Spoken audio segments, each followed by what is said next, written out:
Американский фигурист Закари Данохью, выступающий в танцах на льду в паре с Мэдисон Хаббиэл, признался, что иногда забывает о том, что он ждет серебряную медаль Олимпийских игр 2022 года, которую он заработал в командных соревнованиях.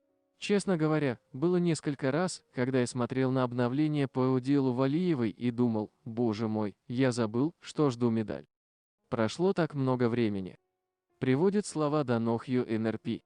Олимпийские медали фигуристам до сих пор не вручены, так как на следующий день после завершения соревнования стало известно, что допинг-проба Камилы Валиевой, сданная 25 декабря 2021 года на чемпионате России, оказалась положительной. Началось расследование. Дисциплинарный комитет РУСАДА оправдал Валиеву, аннулировав только ее результат, показанный на первенстве страны.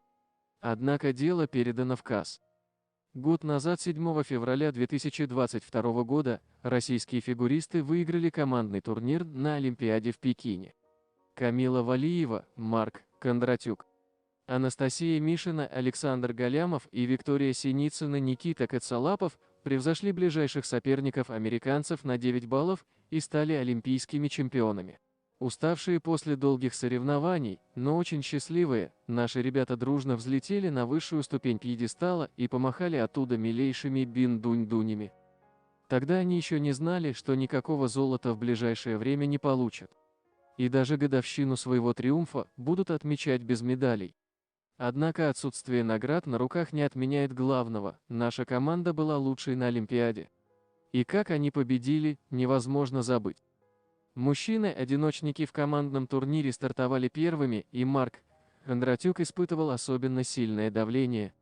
Никто не ожидал от 18-летнего парня равной борьбы с опытными соперниками, а он взял 3-е место в короткой программе и 2-е в произвольной.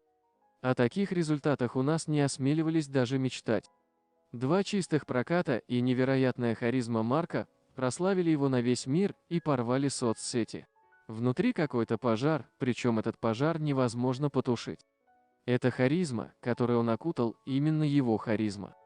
Какое же это счастье сейчас наблюдать абсолютно чистейшее катание в исполнении Марка Кондратюка, говорил Алексей Ягудин в эфире Первого канала.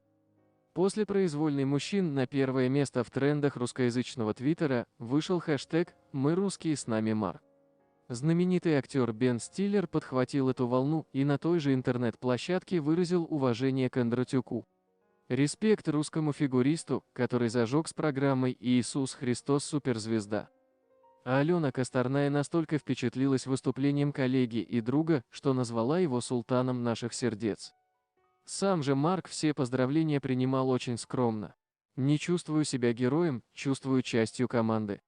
Человеком, который справился. И сделал почти максимум из того, что может на сегодняшний момент», делился Марк Кондратюк эмоциями. За спортивную пару Анастасии Мишиной, Александра Галямова и танцевальный дуэт Виктории Синицыной, Никиты Коцалапова в основном все были спокойны. Абсолютные лидеры сборной в своих видах, они ожидаемо отлично показали себя в командных соревнованиях, но без нервов все же не обошлось. Круто откатав почти всю произвольную, Настя и Саша неожиданно сорвали выход с последней поддержки. Поддержки вниз головой. Зрители на арене и у экранов в ужасе ахнули. К счастью, Галямов молниеносно подстраховал партнершу и предотвратил катастрофу. На лед они упали вместе и, конечно, больно ударились. Но самого страшного удалось избежать, а высокий уровень мастерства обеспечил им первое место, несмотря на ошибку. У Виктории Синицыной и Никиты Коцалапова состязания в команде тоже прошли не так гладко, как все ожидали. На разминке перед ритм-танцем им не уступили дорогу конкуренты из США Мэдисон Хаббиэл и Закари Данохью. Произошло неприятное столкновение. Очень неприятное, потому что Закари задел Викторию за ягодицы. Никита, естественно, вспыхнул и высказал обидчику претензии. Возможно, этот инцидент сбил настрой Никиты на ритм-танец, и поэтому он допустил ошибку. На первое место судьи поставили американцев. Коцалапов, правда, назвал причиной ошибки попадания вслед от конька и намеревался взять реванш в произвольном танце. Лидерство, увы, арбитры снова отдали американским спортсменам, вышедшим на замену Мэдисон Чок и Эвану Бейтсу. Но чувственное эмоциональное катание Вики с Никитой в тот день для нас было лучшим. Камила Валиева стала джокером команды России. Фигуристкам из других сборных бесполезно было с ней бороться. Кристально чистая короткая программа In Memoriam покорила всю планету. Камила идеально выполнила каждый элемент в постановке и растрогала своим невероятным талантом миллионы людей. Спасибо тебе, Камила Валиева, за твой подарок, душераздирающую красоту для этого мира. Восхитился валивой голливудский актер Алек Болдуин в Твиттере. Произвольная болеро Камилы закрывала турнир. Она не смогла откатать ее так же безупречно, но единственное падение сквада не испортило впечатление. Недосягаемый уровень фигуристки оглушал и даже страшил. То, что она делала на льду, переворачивало сознание. Как ей удалось совместить запредельную сложность с легкостью балетных движений? Спорт и искусство слились в ней воедино. Между прочим, идти на максимальный контент в произвольной Камиле не было необходимости. Наша команда досрочно обеспечила себе победу. Но зато она вошла в историю Олимпийских игр как первая женщина, выполнившая на них четверной прыжок. А еще принесла максимальные 10 очков в оба соревновательных дня одиночниц. Абсолютный максимум. Увидеть триумф Камилы успел и Даниил Глихенгаус. Из-за положительного теста на коронавирус он долго не мог вылететь в Пекин и почти полностью пропустил командные соревнования. Тем не менее, хореограф Тутберидзе все-таки успел на них засветиться и отпраздновать со всеми победу. На оглашении баллов Камилы Даниил вместе со всей командой принял финальную позу из ее болеро. Говорила маме, что моя мечта выиграть Олимпиаду. И она сбылась, призналась Камила на пресс-конференции по итогам командного турнира.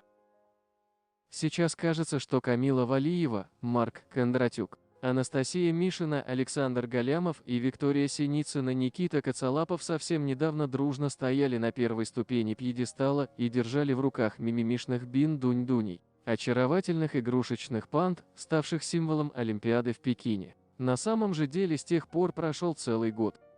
К сожалению, золотые медали наши фигуристы до сих пор не получили. После оправдания со стороны РУСАДА Камилу Валиеву ждут международные разбирательства. Но на данный момент эти ребята олимпийские чемпионы, и мы гордимся каждым из них.